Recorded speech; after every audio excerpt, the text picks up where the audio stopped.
రహిత సమావేశాలకు AP cabinet సన్నద్దమవుతోంది. టెక్నాలజీని అందిపుచ్చుకోవడంపై సీఎం చంద్రబాబు ఎంత ఆసక్తి చూపుతారో అందరికీ తెలిసిందే. ఈ క్రమంలో మంత్రులందరికీ ఐప్యాడ్లు ఇవ్వాలని సీఎం చంద్రబాబు నిర్ణయించారు. గతంలో చంద్రబాబు కాగిత రహిత ఈ కేబినెట్ సమావేశాలు నిర్వహించారు. ఇప్పుడు ఆ విధానాన్ని పునరుద్దరించాలని చంద్రబాబు భావిస్తున్నారు. ఇటీవల జరిగిన కేబినెట్ సమావేశంలో ముఖ్యమంత్రి చంద్రబాబు మాట్లాడుతూ ఇకపై జరిగే కేబినెట్ సమావేశాలన్నీ కాగిత రహిత విధానంలో జరుగుతాయని మంత్రులకు తెలిపారు. చంద్రబాబు తొలుత 2014లో ఈ కేబినెట్ సమావేశాలకు శ్రీకారం చుట్టారు. ఆ తర్వాత అధికారంలోకి వచ్చిన వైసీపీ ప్రభుత్వం ఈ విధానాన్ని పక్కన పెట్టింది. కాగా కేబినెట్ సమావేశం అంటే చాలు ఆయా అంశాల ఆధారంగా అధికారులు కనీసం 40 సెట్ల పత్రాలను ముద్రించాల్సిన పరిస్థితి ఏర్పడుతోంది. ఇప్పుడు కాగిత రహిత ఈ కేబినెట్ సమావేశంలో ఆ పరిస్థితి కనిపించదు. ఎంచక్కా మంత్రుల ఐప్యాడ్లకే సమావేశం అజెండా వివరాలన్నీ అప్లోడ్ చేస్తారు. ఈ విధమైన హైటెక్ కేబినెట్ సమావేశాలతో పెద్ద మొత్తంలో ప్రింటింగ్ ఖర్చులు తగ్గుతాయని ప్రభుత్వం భావిస్తోంది. ముఖ్యంగా కేబినెట్ నోట్స్ బయటికి లీక్ కాకుండా ఈ కేబినెట్ విధానం ఉపకరించనుంది.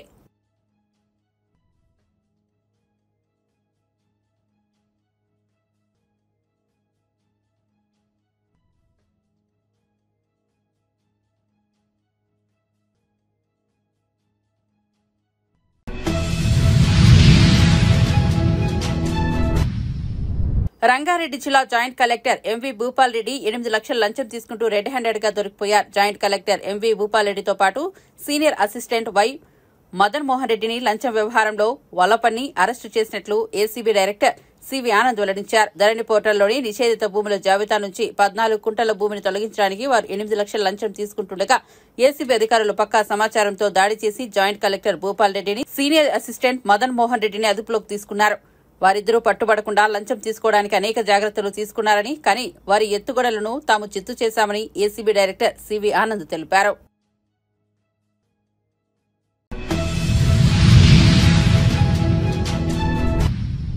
రుణమాఫీ రైతు బంధుపై కాంగ్రెస్ నేతలు చర్చకు సిద్దమా అని బీజేపీ నేత మల్కాజ్గిరి ఎంపీ ఈటెల రాజేందర్ ప్రశ్నించారు. రైతులకు ఇచ్చిన హామీలు అమలయ్యేంత వరకు వారి తరపున బీజేపీ పోరాటం చేస్తుందన్నారు. ఎన్నికలకు ముందు ఇచ్చిన ఎన్నో హామీలతో పాటు రైతులకు ఇచ్చిన హామీల విషయంలోనూ ప్రభుత్వం విఫలమైందన్నారు. తెలంగాణలో 30 లక్షల మందికి రైతు రుణమాఫీ జరగలేదన్నారు. తాము అధికారంలోకి రాగానే రుణమాఫీ చేస్తామని, కాబట్టి ఇప్పుడే వెళ్లి రుణాలు తీసుకోవాలని ఎన్నికలకు ముందు రేవంత్ రెడ్డి ఎన్నికల ప్రచారంలో చెప్పారని గుర్తు చేశారు. అలాగే రైతులతో పాటు కౌలు రైతులకు కూడా రైతు బంధు ఇస్తామని కాంగ్రెస్ చెప్పిందని, కానీ ఇప్పటి వరకు దానిని ఇవ్వలేదని విమర్శించారు. కాంగ్రెస్ పార్టీ ఎన్నికల సమయంలో ఏ హామీని నెరవేర్చడం లేదన్నారు. పెద్ద ఎత్తున ప్రచారం చేసుకొని అదో పండుగలాగా ఎవరు చేయనట్టుగా ఈయన మాత్రమే చేస్తున్నట్టుగా రైతాంగం మొత్తం ఒకసారి ఆత్మహత్యలు ఆగినట్టుగా రైతాంగానికి మొత్తం ఏదో ఎలుగబెట్టినట్టుగా చెప్పుకొని దీన్ని నెల రోజులలో చేస్తా. ఫస్ట్ విడతగా ₹1,00,000 లోపు, రెండవ విడతగా ₹1,50,000 లోపు, మూడవ విడతగా ₹2,00,000 రుణమాఫీ చేస్తా అని చెప్పి రేపటికి 15వ తారీఖు డేట్ అవుతుంది. ఈ మొట్టమొదటి ₹1,00,000 లోపు రుణమాఫీ 11,50,000 మందికి అందాదగా 11,50,000 మందికి రుణమాఫీ చేసింది. వీళ్ళు ఇచ్చింది 6,095 కోట్లు. జనరల్గా తెలంగాణలో చిన్న కమతాలు ఉంటాయి, 1 ఎకరం 2 ఎకరాలు 3 ఎకరాల ఫార్మర్లు ఎక్కువ ఉంటారు. నంబర్ ఆఫ్ ఫార్మర్స్ అంతా కూడా ఇక్కడే ఉంటారు. అంటే వీళ్ళు 6,095 కోట్ల రూపాయలు ఇచ్చింది 11,50,000 ఫార్మర్లకు ఇచ్చింది. ఆ తదుపరి రెండో విడతగా 1,49,000 లోపు, 1,50,000 కూడా కాదు, 1,49,000 వరకు మళ్ళీ వీళ్ళు ఇచ్చింది ఇంకొక 6,000 కోట్లు. ఫార్మర్ సంఖ్య 6 లక్షలు. అంటే ఈ 6 లక్షలు ప్లస్ ఈ 11.5 లక్షలు దాదాపు 18 లక్షలు, కొంచెం తక్కువ 18 లక్షల మందికి 1,49,000 లోపున్న రుణాలకు వీళ్ళు పే చేసిన డబ్బు 12,095 కోట్లు, 12,100 కోట్లు. అంటే వీళ్ళు చెప్పిన 49 లక్షలలో కూడా ఇప్పటి వరకు వీళ్ళు 2 విడతలుగా ఇచ్చింది 18 లక్షల లోపు మాత్రమే. అంటే ఇంకొక 31 లక్షల మంది ఫార్మర్లకు వీళ్ళు రుణమాఫీ చేయాలి. కానీ 1,50,000 నుంచి మొదలుపెట్టి 2 లక్షల వరకు నాకు తెలిసి 6 లక్షల ఫార్మర్స్కి ఉండే ఆస్కారం లేదు. పైకి పోతున్నా కూడా తగ్గుతుంది. ₹1,00,000 లోపు అయితేనేమో 11,00,000 11,500,000 మంది వచ్చిండ్రు.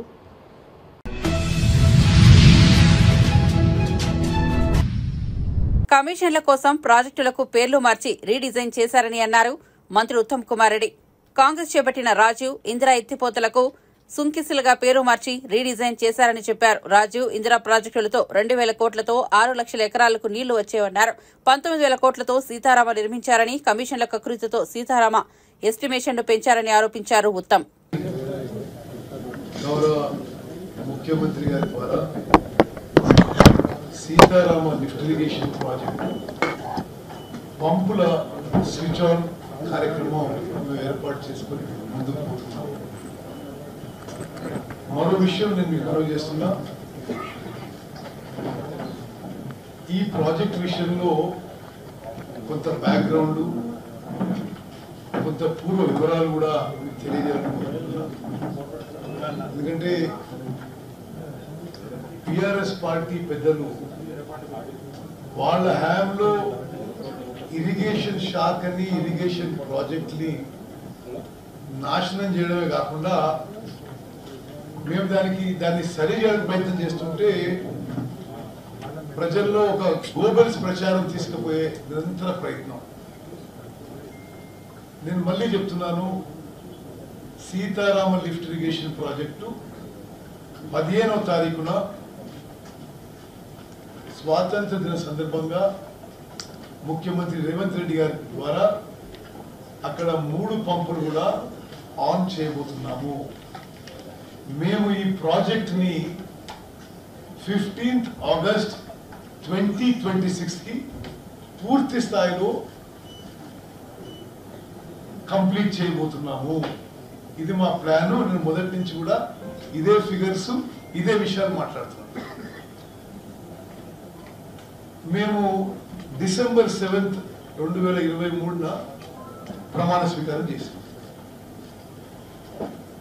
గత 7 నెలలుగా అందులో 3 నెలలు మోడల్ కోడ్ ఆఫ్ కండక్ట్ లో పోయింది. మాకున్న ఈ తక్కువ సమయంలో ఇరిగేషన్ శాఖని గాడిలో పెట్టడానికి, కొంత సిస్టమ్స్ తీసుకురావడానికి, కొంత ప్రయారిటైజ్ చేసి ప్రాజెక్ట్స్ ని ఒక క్రమబద్ధీకరించి సిస్టమాటిక్ గా ముందు పోవాలని మేము చూస్తుంటే రకరకాల విమర్శలు. మీరు ఓవరాల్ ఇరిగేషన్ సెక్టర్ ఒకసారి గమనిస్తే 10 ఏళ్ల బీఆర్ఎస్ ప్రభుత్వంలో 1.81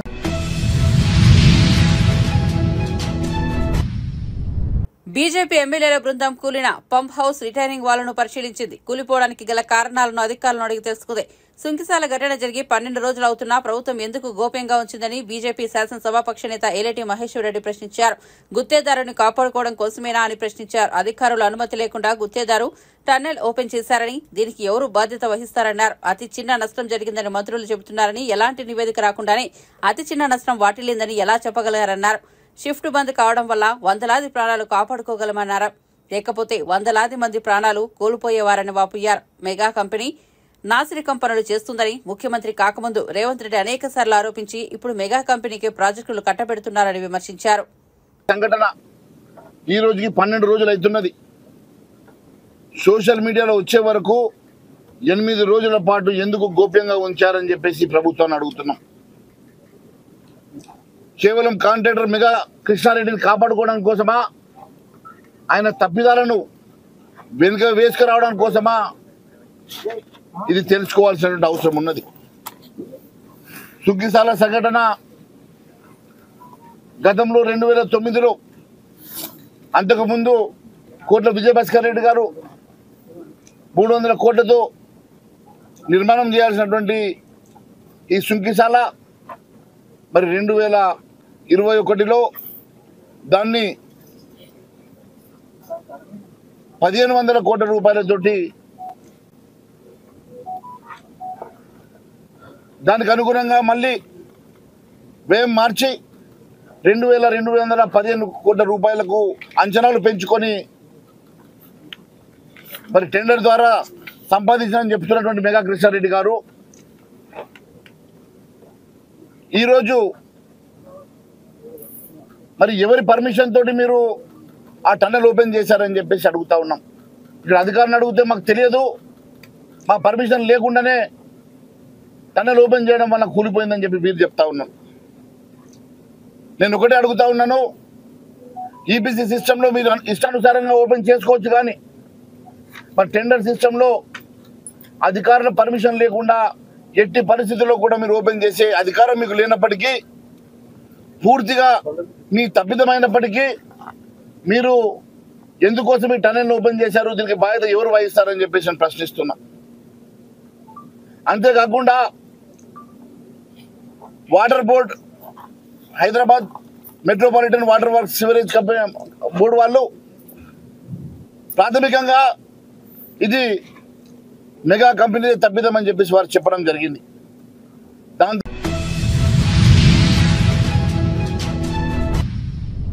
గత వైసీపీ 5 ఏళ్ల పాలనలో రౌడీజం చేసిన మాజీ మంత్రి జోగి రమేష్ ఇవాళ నీతులు చెబుతున్నారని రెవెన్యూ శాఖ మంత్రి అనగాని సత్యప్రసాద్ అన్నారు. వైఎస్ జగన్ ప్రభుత్వంలో అడ్డగోలుగా తప్పుడు పనులు చేసి ఇప్పుడు అడ్డంగా దొరికిపోయాక కుల ప్రస్తావన తెస్తున్నారంటూ అనగాని ఆగ్రహం వ్యక్తం చేశారు. అగ్రిగోల్డ్ వ్యవహారంలో ఫిర్యాదులు వచ్చాకే ఏసీబీ అధికారులు చర్యలు చేపట్టారని మంత్రి చెప్పుకొచ్చారు. తప్పులు చేసిన తప్పులన్నీ కూడా బట్టబయలు వాళ్ళు దొరికిపోతే మరి ఈరోజు కులాల గురించి, మతాల గురించి, వర్గాల గురించి మాట్లాడటం నిజంగా చాలా హాస్యాస్పదంగా ఉంది. జోగి కుటుంబం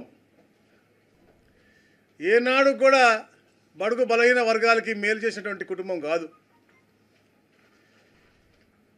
వారి హయాంలో బడుగు బలహీన వర్గాల యొక్క అభ్యున్నతి కోసం కానీ, లేదా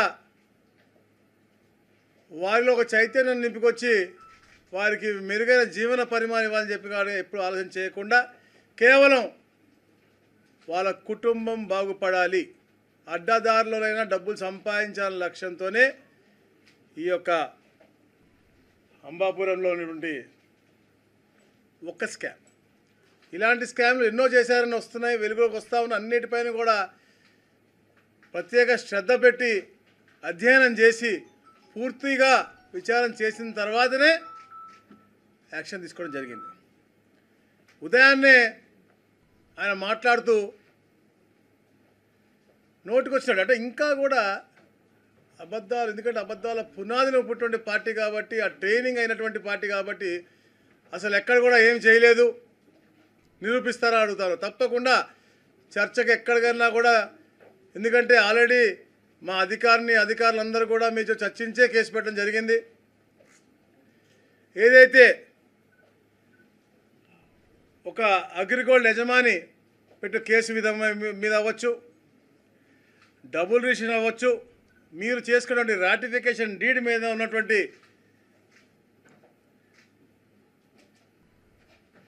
కార్యక్రమం అవ్వచ్చు, ఇవన్నీ కూడా క్రిస్టల్ క్లియర్గా నిరూపింపబడ్డాయి. కాబట్టే ఈ రోజున మీ మీద కానీ, మీ పుత్రత్వం మీద కానీ, మీ బాబాయ్ గారి మీద కానీ కేసు పెట్టడం జరుగుతూ ఉంది. రెడ్ బుక్ అంటున్నారు. నిజంగా రెడ్ బుక్ తెరిస్తే మీరు అసలు ఆంధ్ర రాష్ట్రంలో ఉండగలరా అని అడుగుతా ఉన్నాం. మీరు కానీ, మీరు ఎమ్మెల్యేలు కానీ గత 5 సంవత్సరాల్లో వ్యక్తిగతంగా లబ్ధి పొందాలని చేసిన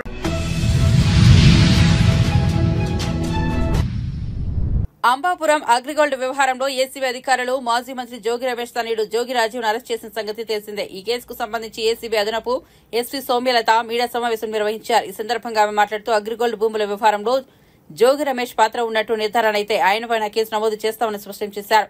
అగ్రిగోల్డ్ భూముల వ్యవహారంలో అవకతవకలు జరిగాయని తెలిపారు. ఈ కేసులో జోగి రాజీవ్ను సర్వేయర్ రమేష్ ను అరెస్ట్ చేశామని చెప్పారు. అగ్రిగోల్డ్ భూముల సర్వే నెంబర్ను మార్చారని, పీసీ యాక్ట్ కింద కేసులు నమోదు చేశామని వెల్లడించారు. అగ్రిగోల్డ్ ఆస్తులు సీఐడీ అటాచ్మెంట్లోనే ఉన్నాయని, ఈ వ్యవహారానికి సంబంధించి సీఐడీ అధికారుల నివేదిక కూడా పరిశీలిస్తామని సోమిలత పేర్కొన్నారు. అగ్రిగోల్డ్ భూముల కేసులో ప్రభుత్వ అధికారులు కూడా ఉన్నారని, సీఐడీ, ఏసీబీ విచారణ నివేదికలను ఉన్నతాధికారులకు ఇస్తామని వివరించారు. వాళ్ళని దగ్గర నుంచి అటాచ్మెంట్ ఆర్డర్స్ అవి తెప్పించుకొని వాళ్ళు కూడా ఎఫ్ఐఆర్ అది తెప్పించుకొని అసలు వాళ్ళ కంటెంట్స్ ఏంటి, కేసులో కంటెంట్స్ ఏంటి అది తెప్పించుకొని ఫర్దర్గా ఇందులో వాళ్ళు ఎలా ప్రొసీడ్ అవుతారు వాళ్ళని అడుగుతాం.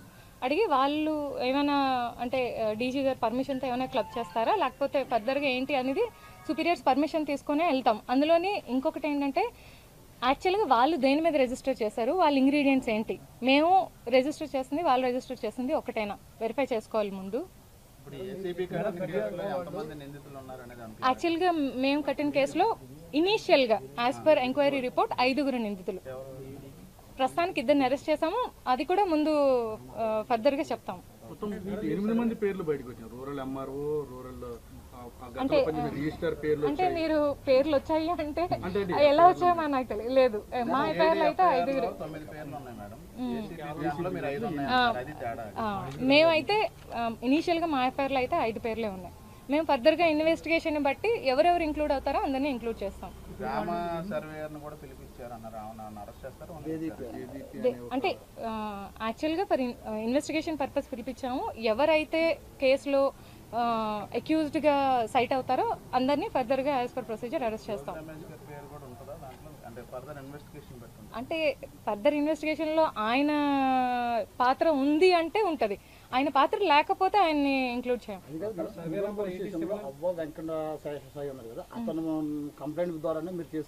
అవును, యాక్చువల్గా ఇందులో అబ్బా వెంకటశేష నారాయణ గారు 2 టౌన్ పోలీస్ స్టేషన్లో కంప్లైంట్ ఇచ్చారు. ఇచ్చిన దాని మీద వాళ్ళు ఇనీషియల్గా ఒక అంటే ఎంఆర్ఓ గారికి వాళ్ళు ఇందులో ఏంటి జరిగింది, అసలు సర్వే ఎలా రెక్టిఫికేషన్ జరిగింది అని వాళ్ళు అడిగారు. దాని మీద ఎంఆర్ఓ గారు ఒక రిపోర్ట్ ఇచ్చారు.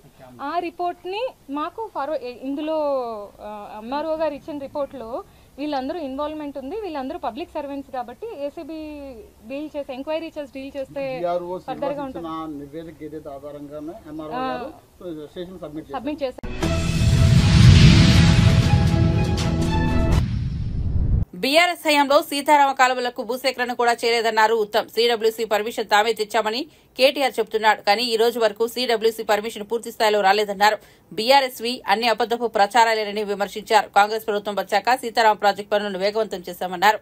సీతారామ మోటార్లు బిగించింది తామేనని చెప్పారు. హైదరాబాద్ రీజనల్ రింగ్ రోడ్ ప్రాజెక్టుకు అవసరమైన భూసేకరణ కార్యక్రమానికి అత్యధిక ప్రాధాన్యతనిచ్చి సెప్టెంబర్ 2వ వారంలోగా ఈ ప్రాజెక్టుకు సంబంధించి భూసేకరణ పూర్తి చేయాలని సంబంధిత జిల్లా కలెక్టర్లను ప్రధాన కార్యదర్శి శాంతికుమార్ ఆదేశించారు. రీజనల్ రింగ్ రోడ్ వల్ల నిర్మాణ పనుల పురోగతిపై మంగళవారం సచివాలయంలో ఉన్నత స్థాయి సమీక్షా సమావేశాన్ని నిర్వహించారు. ఈ సమీక్షా సమావేశానికి రోడ్లు, భవనాల శాఖ ప్రత్యేక ప్రధాన కార్యదర్శి వికాస్ రాజ్, ప్రభుత్వ సలహాదారులు శ్రీనివాసరాజు, రెవెన్యూ శాఖ ముఖ్య కార్యదర్శి నవీన్ మిట్టల్, అటవీ శాఖ అడిషనల్ సెక్రటరీ ప్రశాంతి, ఆర్ఎండ్బి శాఖ ప్రత్యేక కార్యదర్శి హరిచందన, సంయుక్త కార్యదర్శి హరీష్, రంగారెడ్డి, మెదక్, సంగారెడ్డి, యాదాద్రి, సిద్దిపేట జిల్లాల కలెక్టర్లు, ఇతర అధికారులు పాల్గొన్నారు.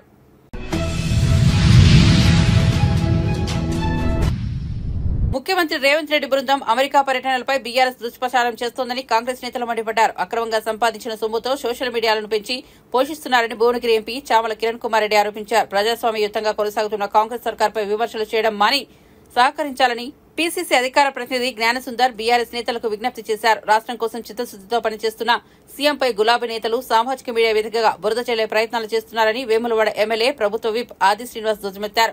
విదేశీ పర్యటనల పేరుతో దుబాయ్ వెళ్లి సొంత పనులు చక్కబెట్టుకున్న మీతో రేవంత్ పోలిక అని ఎద్దేవా చేశారు. కేటీఆర్ ఇచ్చిన స్క్రిప్ట్ చదివి దిగజారవద్దని బీఆర్ఎస్ నేతలకు ఆది శ్రీనివాస్ సూచించారు. కాంగ్రెస్ ప్రభుత్వం ఇలాగే పనిచేస్తే తమ పని ఖతమవుతుందని బీఆర్ఎస్ నేతలు భయపడుతున్నారని ఆరోపించారు. ముఖ్యమంత్రి రేవంత్ రెడ్డి గారి బృందం అమెరికా పర్యటన విజయవంతమైనట్టుగా మీ అందరు చూస్తున్నారు. ఎందుకంటే దగ్గర 31,500 కోట్ల పెట్టుబడులు, 30,750 ఉద్యోగాలు వచ్చే విధంగా ఈ యొక్క పర్యటన అనేది జరిగింది. సో అనేక కంపెనీలు పెట్టుబడులు పెట్టడానికి ముందుకు రావడం జరిగింది. ముఖ్యంగా Cognizant, Walsh Karra, RCM, Trigyn, HCA health care, తర్వాత వివెంట్ ఫార్మా, చార్ల్స్ స్వాబ్, చాలా కంపెనీలు ఇలా అడోబ్ సిస్టమ్స్, అమ్గెన్ సిటిఓ గారు చీఫ్ టెక్నాలజీ డేవిడ్ రీస్ గారితో కూడా పర్సనల్ గా కూర్చోవడం జరిగింది. అలాగే ఈక్విటీ పార్ట్నర్షిప్ సిఇఓ గారు, సంస్థ సిఇఓ వెంకట్ బుసా గారితో కూడా సీఎం రేవంత్ రెడ్డి గారు పర్సనల్ గా కలవడం జరిగింది. అలాగే జాయిటిస్ కంపెనీ చీఫ్ ఇన్ఫర్మేషన్ ఆఫీసర్ గారితో కూడా కలిసి, అంటే ముఖ్యంగా రేవంత్ రెడ్డి గారి గురించి ఈ పర్యటనను చాలా మంది ఇక్కడ తప్పుగా వక్రీకరించి అక్కడ ఏం జరుగుతలేవు, సీరియస్నెస్ లేదు అనేది ఒకటి క్రియేట్ చేయడానికి ప్రయత్నం చేసింది. నేను ఒకటే చెప్పదలుచుకున్నా, రేవంత్ రెడ్డి గారు ముఖ్యమంత్రి అయ్యి తెలంగాణలో కాంగ్రెస్ ప్రభుత్వంలోకి వచ్చి 8 నెలలు. 8 నెలల్లో 3 నెలలు మనకు ఎన్నికల కోడ్లో ఆ రోజు ఏమి డెవలప్మెంట్ కార్యక్రమాలలో భాగస్వామ్యం తీసుకోలేని పరిస్థితి ఉండే మన మంత్రులది కానీ సీఎం గారు. ఇప్పుడు ఈ పర్యటనలలో మన ఐటీ శాఖ మంత్రివర్యులు శ్రీధర్ బాబు గారు, రేవంత్ రెడ్డి గారు గతంలో కూడా వచ్చిన 8 నెలల్లో రెండోసారి ఇది. ఇంతకుముందు జెనీవా పర్యటన చేసిరు, ఇప్పుడేమో యుఎస్కి వెళ్ళింది. ప్రయత్నం ప్రతి విషయాన్ని, అంటే సెక్రటేరియట్ లో కూర్చొని ప్రగతి భవన్ ని ప్రజాభవన్ మార్చిన రోజు ఎల్బీ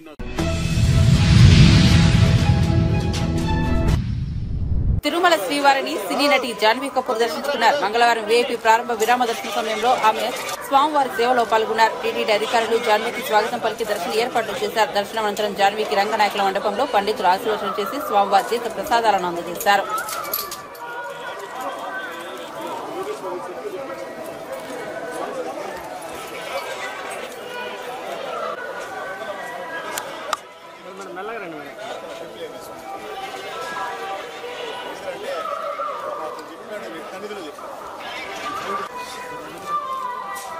मैडम ओके ओके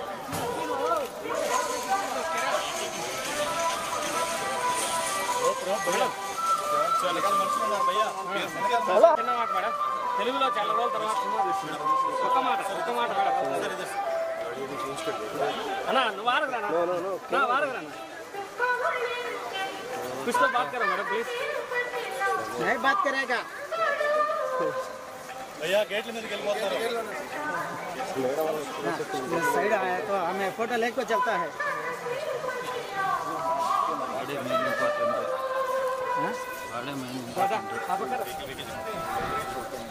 अंदर ताता ताता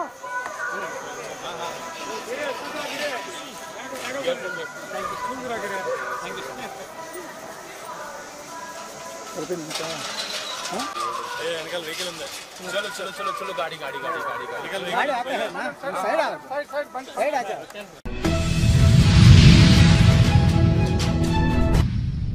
గుంటూరు జిల్లా నంబూరులోని వివిఐటి కళాశాలలో తంగలాన్ చిత్ర బృందం సందడి చేసింది. స్టార్ హీరో విక్రమ్ ప్రధాన పాత్రలో దర్శకుడు రంజిత్ రూపొందించిన తంగలాన్ ఈ నెల 15న ప్రపంచవ్యాప్తంగా విడుదల కానుంది. హీరోయిన్ మాలవిక మోహనన్, బ్రిటిష్ నటుడు డానియల్ తో కలిసి విక్రమ్ ప్రచార కార్యక్రమంలో పాల్గొన్నారు. విద్యార్థులతో కలిసి విక్రమ్ డాన్స్ చేస్తూ జోష్ నింపారు. ఈ సందర్భంగా విక్రమ్, మాలవిక, మోహనాన్ తో విద్యార్థులు సెల్ఫీలు దిగారు.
చాలు చాలు. Thank you. విక్రమ్ సార్, మీకు full mass mass mass steps అమ్మా.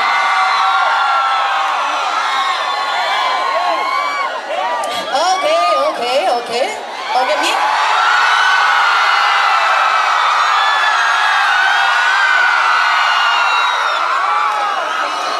ఇంత జరిగింది కానీ వీడియో బట్ నాన్ పెట్టలేదు. మళ్ళీ ఒక్కొక్కసారి come on. Okay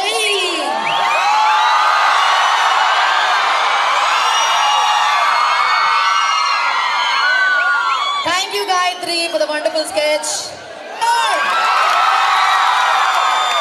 What was the toughest part of your life? Coming here and trying to impress you all.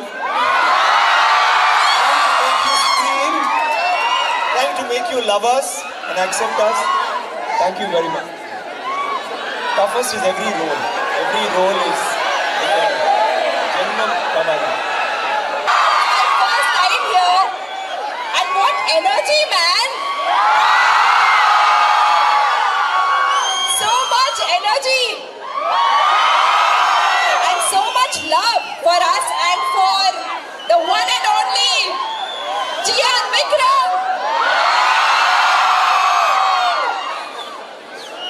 Our movie Tangalan is coming to you this Independence Day in 3 days, no? 3 days. August 15th. Please go watch it. And I hope you love the movie as much as we enjoyed making it.